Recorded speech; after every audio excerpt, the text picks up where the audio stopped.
Azərbaycan Prezidentinin 2025-ci ili Konstitusiya və Suverenlik ili elan etməsi cəmiyyətdə geniş rezonans doğurur. Bu çərçivədə əfv sərəncamının imzalanacağına dair gözləntilər də artmaqdadır. Əfv məsələləri gündəmdə olduğu bir vaxtda cəmiyyətdə ən çox müzakirə olunan adlardan biri də tanınmış meyxana ustası Rəşad Dağlıdır.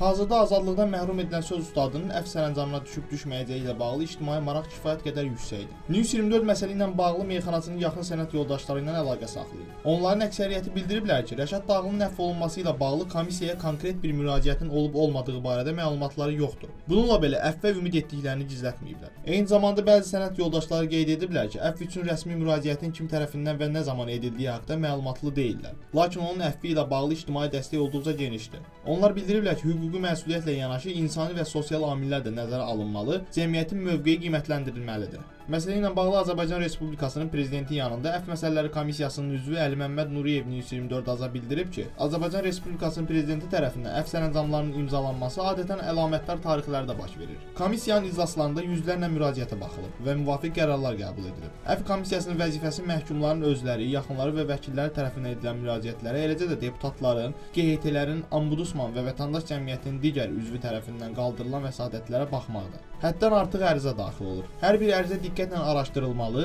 və qərarların verilməsi üçün rəylər hazırlanmalıdır.